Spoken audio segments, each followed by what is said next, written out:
I mean, how many of you have ever had a great idea, talked about it, thought about it, didn't do it, and then someone else did it and was successful, and you went, darn, I should have done that? Take action. Take an action. Taking action. Take advantage. Take action. One of the functions of belief is taking action. We did a survey of about 2,000 top entrepreneurs, and we noticed that one of the things that people who win in that world have is a bias for action. If they have an inspiration, they act on it. I mean, how many of you have ever had a great idea, talked about it, thought about it, didn't do it, and then someone else did it and was successful, and you went, darn, I should have done that. Maybe it was buy that piece of property. You know, we all have that piece of property we wish we'd bought, you know. Anyway, so we're going to be looking at the idea that taking action is part of the law of attraction. See, a lot of people think you can just sit in your room, meditate, visualize having the perfect car, the perfect house, the perfect relationship, and then it'll kind of just come to you. And I always say, unless you live at the bottom of a hill where there's a road, it's probably not going to be a Cadillac show up in your living room, right? So think about this. The last 6 letters of the word attraction spell what? A-C-T-I-O-N, action. Now, there's 2 kinds of actions that are critical. There's obvious actions. If you want a certain kind of car, you should go down and test drive it. You should find out how much it costs. You should see what it costs to maintain it.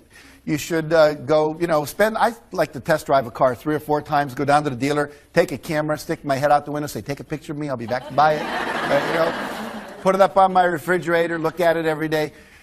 Eventually, those kind of things produce car, right? Saving for it and so forth. But there are also things called inspired actions. All of a sudden, you get an inspiration to do something, and you didn't know what it was. You don't have a sense of, like, how is this rationally going to make sense for me to move forward in my life? I'll give you an example. A friend of mine, Dr. Ignatius Piazza, graduates chiropractic school. He wants to move to Monterey, near Pebble Beach, where the golf course is. And he gets there and he says to the local chiropractic association, I'd like to join you, I'd like you to help me get my practice started. And they said, we don't need any more chiropractors. We have 1 chiropractor for every 8 people in this area. It's too many. Now, he could have said, okay, let the external reality control his internal experience, but he didn't do that. He said, I'm going to think about this and visualize it and believe in it, and something will come that I will do. And what came to him to do was to take 6 months before he opened his office and put a pin where he wanted his office, and then concentric circles knock on every door in every neighborhood saying, hi, I'm a new doctor in town, could I ask you a few questions? I'm starting this practice, should I open from 5 till 9 in the morning, or should I be open from 5 until 9 at night for people who have 9 to 5 jobs, which would be better? Should I advertise in this paper or that paper? Should I call it Ignatius Piazza Chiropractic or Chiropractic West? And then his last question was, if I have an open house, would you like to receive an invitation? They said yes, he wrote it down. Now, over 6 months, he knocked on 12,500 doors, talked to 6,500 people, and gathered over 4,000 names of people who said, yes, I'd like an invitation to your open house. Now, when he opened his office 6 months later in a town that did not need another chiropractor, according to the professionals, his first month in practice, he netted $72,000. In his first year in practice, his gross income was over $1 million. I was giving a talk and mentioned this story just about 5 years ago, and this happened about 25 years ago. Someone said, he knocked on my door. And he left his card. And 2 years later, I needed the chiropractor, and I called him. Because we work with people we know, we've had an experience with, right? So he trusted his intuition. He took action on it. Other people would say, oh, guess I can't have what I want. You got to be willing to take the action. Now, there's 2 kinds of actions. Outer action, what we call the action journey. You're out in the world, you're doing things. And there's inner actions, which are things like meditation and visualization and affirmations. We'll talk about that.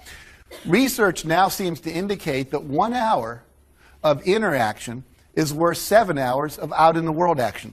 Think about that. You're working too hard.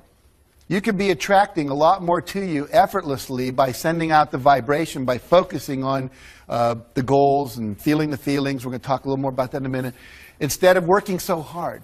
One of my friends says, if it feels like you're paddling upstream, it's not it. You should feel like you're going downstream. Occasionally you have to guide to avoid a rock, but it's not that much work. But we've all learned what? Work hard, head to the grindstone, work, And that's really not the way it is. It should be more effortless than that, okay? I read this book because I was in disbelief because people will tell, here's the strategy for success of the secret, right? Go into your house and into a quiet room and you close the lights, draw the shades, and sit on a couch and visualize a big fat check. 25 G's, $1,000 US, okay, with your name on it. And I want you to imagine that check and just make that check go bigger in your mind and make it real, more real, and just put it out into the ether of the universe, and the law of attraction will take hold. Just think about it. Bullshit, right? Hello? If that's your strategy for success, the only thing that will show up in your mailbox is not the check, it's a freaking eviction notice from your landlord. They'll be towing away your car, your wife or your husband will be over the next door neighbor, and you'll be still saying, where's the check? Where's the check? Okay? The secret is a load of crap, okay? Do I believe in manifestation? Yeah! Damn straight I do, but you gotta take action. I'm one of those unfortunate people. I tried it. I really did. I swear I tried it because I read the book, so well, let me try, you know? So I sat down and I prayed for the check, never came. But I went out and started taking action. Guess what? The check came with an extra couple of zeros. You have to actually show up every day and inch yourself forward toward these dreams. And not only show up every day and once in a while inch yourself, I mean, every day you have to actually take an action that moves you forward. Not just research, not just thinking. Look, the power of an intention is great, but without any initiative, it's dead, right? A dream is great, but without any movement, it's dead. You have to be moving towards every day. You can send an email every day, you can make a call every day, you can write something every day, you can create something every day, you can contribute something every day, but it has to be daily, otherwise it will never become actualized. The highest performers in the world didn't get there because they were lucky. They worked at it longer than everyone else. They had a better work ethic.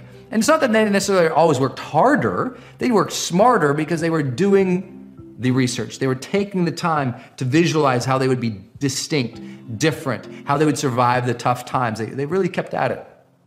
Keep every single day momentum going. And if you don't do that, there's no chance. You cannot lose by taking action. You can only lose by not taking action. I think the great majority of people surrounded by the greatest opportunities in the best country in the history of man on earth who don't succeed are people who are on the island. You've always got a reason for not taking action. And if you delay taking action repeatedly over and over again, you develop the habit of never taking action. You develop the habit of procrastinating and holding back and so on. It's never been better to be an entrepreneur. Like right now, right this second is the greatest. There's massive disruption. I promise you, because I spend a load of time with everybody in corporate America, the big companies are so slow and stupid, it's almost unbearable, right? So that's great for us if we don't have money and we've got time, right? And so that's great. And the cost of entry is easy. There's so many people that are envious of the lucky things that happened to me investing in like Uber and Birchbox and Twitter and all those things, that now everybody in their 30s to 60s that has any level of money is chasing any kid in a hoodie with an idea and giving them money to invest in their startup because everybody's looking for their exit, right? So on top of the fact that the internet is hitting maturity and every user's on a smartphone and blah, blah, blah, and we're at scale, on top of that, in parallel, there's a load of dumb money chasing it and looking to give it to anybody they can, which is your opportunity. So we need to take advantage of that. And actually, if you think you're ready, you should literally start your company right now, because I'm sure it's important to finish this class and whatever, but tomorrow the market can collapse and you'll miss this opportunity. Literally right now, on a half-ass idea, right? With like 2 or 3 connections from like your parents or professors or emailing me and I introduce you to somebody, you can literally raise $1 million on your idea.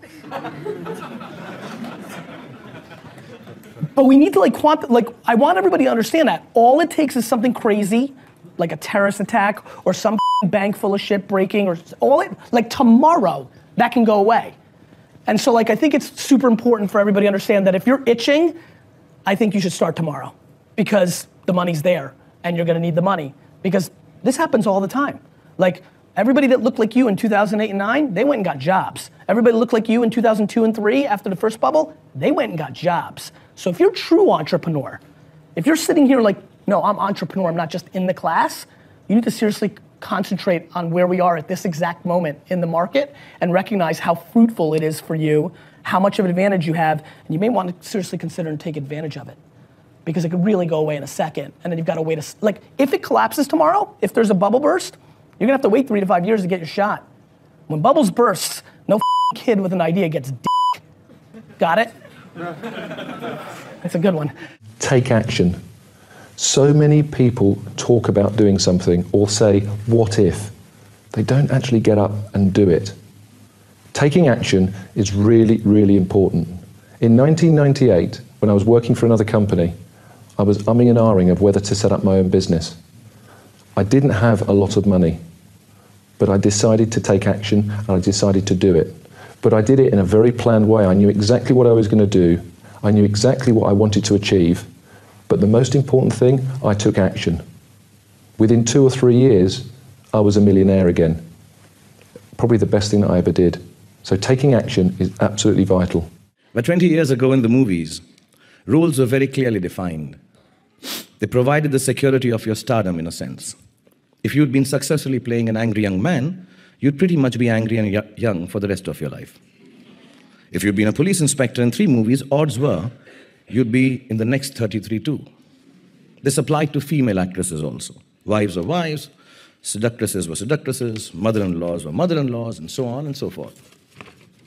Few actors would have willingly switched from romantic heroes to obsessively violent lovers. I took the leap not because I was particularly brave, but because a very dear director friend of mine sat me down and told me I was extremely ugly. And being ugly necessarily meant, I know, now I know.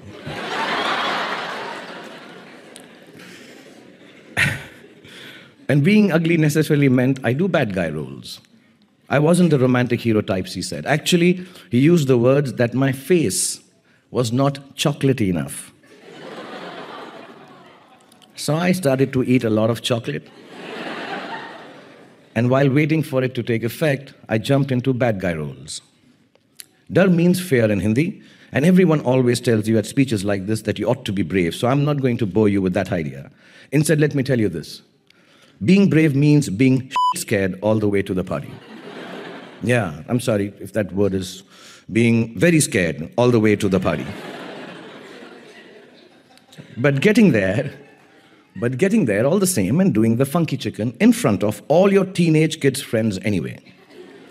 Let me just add on behalf of all the fathers of the world who have embarrassed their kids by doing this, it takes a lot of bravery, resolve, and grit to do it. So just do it. Don't let your fears become boxes that enclose you.